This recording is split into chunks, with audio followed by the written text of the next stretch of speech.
70ನೇ ರಾಜ್ಯೋತ್ಸವದ ಶುಭಾಶಯಗಳನ್ನ ಹೇಳ್ತಾ ಈ ದಿನ ನಮ್ಮ ಬಳ್ಳಾರಿ ಜಿಲ್ಲಾ ಘಟಕ ಕರ್ನಾಟಕ ರಕ್ಷಣೆ ವೇದಿಕೆ ವತಿಯಿಂದ ಈಗಾಗಲೇ ಹಂಪಿಯಿಂದ ಜ್ಯೋತಿಯನ್ನ ತಗೊಂಡು ಬಂದು ಇವತ್ತಿಲ್ಲಿ ಕೇಂದ್ರ ಕಚೇರಿ ಮುಂಭಾಗದಲ್ಲಿ ಇದೆ. ಇಲ್ಲಿ ಆದ ಕೂಡಲೇ ಜಿಲ್ಲಾಡಳಿತದ ಇವತ್ತೇನು ರಾಜ್ಯೋತ್ಸವ ಕಾರ್ಯಕ್ರಮ ಇದೆ ಅಲ್ಲಿ ನಮ್ಮ ಜಿಲ್ಲಾಧ್ಯಕ್ಷರು ಮತ್ತು ಅವರ ನೇತೃತ್ವದಲ್ಲಿ ಅದನ್ನ ಹಸ್ತಾಂತರ ಮಾಡುವಂತ ಒಂದು ಕಾರ್ಯಕ್ರಮ ಪ್ರತಿ ವರ್ಷ ಕೂಡ ಆಗ್ತಾ ಇದೆ. ಕಳೆದ 20 ವರ್ಷಗಳಿಂದ ಕೂಡ ಆ ಹಂಪಿ ಎಲ್ಲಿರುವ ತಾಯಿ ಭುವನೇಶ್ವರಿ ಒಂದು ದೇವಸ್ಥಾನದಲ್ಲಿ ಪೂಜೆ ಸಲ್ಲಿಸಿಕೊಂಡು ಅಲ್ಲಿಂದ ಇಲ್ಲಿ ಬರುವಂತ ಕಾರ್ಯಕ್ರಮವನ್ನ ಕಳೆದ 25 ವರ್ಷಗಳಿಂದ ನಮ್ಮ ಕರ್ನಾಟಕ ರಕ್ಷಣೆ ವೇದಿಕೆ ಮಾಡ್ತಾ ಇದೆ.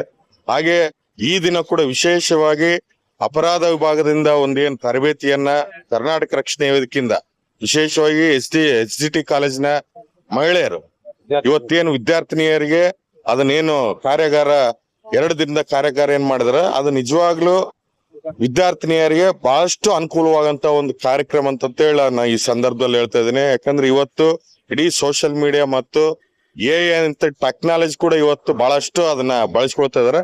ಅದಕ್ಕೆ ಈ ಕಾರ್ಯಾಗಾರದಿಂದ ಅವ್ರಿಗೆ ಕೂಡ ಅನುಕೂಲ ಆಗ್ಲಿ ಅಂತ ಹೇಳಿ ಇವತ್ತೇನು ಅವ್ರಿಗೆ ಕೂಡ ಅಭಿನಂದನಾ ಪತ್ರವನ್ನು ಕೂಡ ಸಲ್ಲಿಸಲಾಗಿದೆ ಅಂತ ಹೇಳಿ ರಾಜ್ಯದ ಎಲ್ಲಾ ಜನತೆಗೆ ಮತ್ತು ನಮ್ಮ ಜಿಲ್ಲಾ ಜನತೆಗೆ ಕರ್ನಾಟಕ ರಾಜ್ಯೋತ್ಸವದ ಶುಭಾಶಯಗಳನ್ನ ಹೇಳ್ತಾ ಈ ಒಂದೆರಡು